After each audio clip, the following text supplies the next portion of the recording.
इरफान नाम का एक लड़का अपने गांव में नल्ला नाम से बहुत ज्यादा फेमस होता है। उसी गांव में एक कसाई रहता है जो कि मटन बेचता है। महमूद नाम का एक दूसरा गरीब कसाई भी मटन बेचकर अपना घर चलाता है। वहीं दूसरी तरफ एक नया कसाई उस गांव में अपनी खुद की दुकान लगा लेता है। ईद आने वाली है, आसपास के जितने गांव हैं, इस बकरीद पर हर गांव में मेरा ही मटन बिकेगा। इतने में उसकी दुकान पर ग्राहक आ जाते हैं।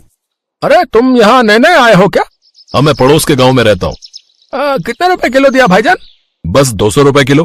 अरे वाह, महमूद कसाई तो 300 रुपए में बेच रहा है। इतना सस्ता बकरा कहाँ से लाते हो तुम? है कुछ जुगाड़, अब से मुझसे ही मटन खरीदना, कम दाम में दूंगा। इस तरह मीठी बातें करके वो लालची कसाई गांव वालों को खूब मटन बेचा करता है। कुछ दिन बीत जाते हैं। महमूद से सभी मटन खरीदना बंद कर देते हैं। महमूद बेचारा गरीब है। उसकी बीवी उससे कहती है, इस बकरीद ने तो हमें बर्बाद कर दिया। अल्लाह, हम गरीबों के साथ ही आखिर गलत क्यों करते हैं? फातिमा, अल्लाह किसी के साथ नाइंसाफी नहीं करते। देखना, अल्लाह सब कुछ ठीक कर देंगे। वो नया कसाई 200 रुपए किलो मटन बेच रहा है। इतना सस्ता बकरा आखिर वो लाता कहाँ से है? बेचारा गरीब महमूद परेशान हो जाता है। उसी गांव में इरफान नाम का एक लड़का रहता है। वो कोई काम धाम नहीं करता है, इसीलिए लोग उसे नल्ला इरफान के नाम से पुकारते हैं। इरफान के अब्बू इरफान से कहते हैं, इरफान बेटा, बकरीद आने वाली है, जरा मार्केट में पता कर, बकरा कितने में मिल रहा है। अब्बू, तुम तो ऐसे पूछ रहे हो जैसे पूरे गांव को ईद पे दावत देने जा रहे हो। अभी मुझे अच्छा नहीं लग रहा है, बाद में जाऊंगा। तो दिन भर यहाँ से वहां मस्ती किया करता है, अरे कम से कम यही काम कर ले। अब्बू के ताने सुनकर इरफान बाजार चला जाता है और इरफान को वही नया कसाई दिखाई दे जाता है। अरे चाचा, मटन कितने के दिए? सिर्फ 200 रुपए किलो। अच्छा ठीक है। इतना कहकर इरफान वहां से जाने लगता है, लेकिन वो लालची कसाई उसे रोक लेता है। ओए भाईजान, रुक जाओ। अरे नहीं लेना है क्या मटन? मैं तो सिर्फ दाम पता करने आया हूँ, शाम को आकर 1 किलो ले जाऊंगा। इतना कहकर इरफान वहां से चला जाता है। जितने भी ग्राहक उसकी दुकान पर आते, सबको वो यही रेट बताता, इसलिए सभी गांव वाले उसी लालची किसान से ही मटन खरीदते। वहीं इरफान महमूद की दुकान पर पहुंचता है। अरे महमूद भाई, कैसे हो? चल रहा है भाईजान। एक आप ही हो महमूद भाईजान जो मुझे भाई बुलाते हो? सारा गांव तो नल्ला ही बुलाता है। वैसे इस बकरीद पर तो खूब बिक्री हो रही होगी। बकरा सस्ता जो हो गया है। नहीं इरफान भाई, बकरा तो और महंगा हो गया है, इसलिए 250 की जगह 300 रुपए किलो बेचना पड़ रहा है। लेकिन वो कसाई तो 200 रुपए किलो बेच रहा है महमूद भाईजान। एक तरफ महमूद की दुकान पर एक ग्राहक नहीं है, वहीं दूसरी तरफ वो लालची कसाई दिन भर कमाई करके बहुत खुश होता है। ये तरीका कमाल का निकला, बिक्री बहुत हो गई आज। इन भोले भाले गांव वालों को नहीं पता कि इतना सस्ता बकरा आ कहां से रहा है। वहीं दूसरी तरफ इरफान महमूद भाई के लिए परेशान होता है। वो फैसला करता है कि लालची कसाई के बारे में पता लगाकर रहेगा कि वो सस्ता बकरा आखिर लाता कहां से है। ये सोचते सोचते वो घर की ओर जा ही रहा होता है कि तभी प्रधान जी उसे बुलाते हैं। अरे इरफान, अरे इधर आ, जरा काम है। इरफान प्रधान के पास आता है।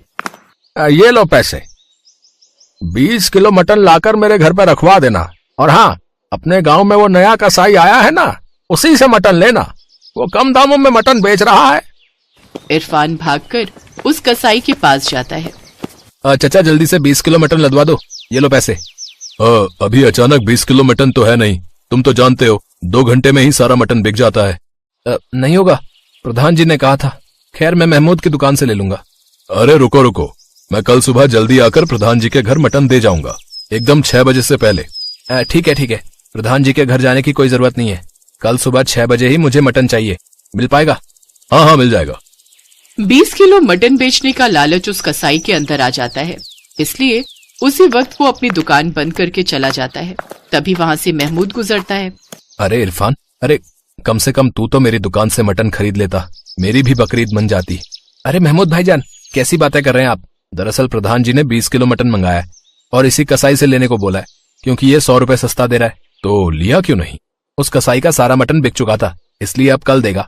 ये कसाई आखिर इतना सस्ते में बकरा लाता कहां से है? मेरे पास एक आइडिया है। अगर आज रात आप मेरे साथ चलो तो इस कसाई का पीछा करते हैं, बस पता चल जाएगा कि ये बकरा इतना सस्ता लाता कहां से। ये सही कहा तुमने इरफान भाई, चलो अभी ज्यादा दूर नहीं गया होगा, ये पीछा करते हैं। इरफान और महमूद उस लालची कसाई का पीछा करते हुए उसके तंबू के पास पहुंच जाते हैं और चुपके से उसकी बात सुनने लगते हैं। अभी तक अलग अलग दूर दूर के गांवों से बकरे चुरा कर बेचता था, किसी को पता नहीं चलता था। पर प्रधान जी को कल सुबह 6 बजे ही 20 किलो मटन देना है। अगर इस गांव से बाहर गया तो कल सुबह तक बकरा चोरी करके यहाँ नहीं आ पाऊंगा, तो फिर वो महमूद बाजी मार लेगा। ऐसा करता हूँ, इसी गांव से 2-3 बकरे चुरा कर बेच देता हूँ। बाहर से इरफान और महमूद चुपके से ये सब सुन रहे थे। वो दोनों आपस में धीमी आवाज में बात करते हैं। अच्छा, तो इसलिए ये कसाई इतना सस्ते में मटन बेचता है। चलो इरफान भाई, इसका भांडा फोड़ते हैं। अभी नहीं महमूद भाईजान, पहले सबूत इकट्ठा करते हैं। आधी रात को महमूद रुमाल में कोई दवा लगाकर बकरे चोरने लगता है।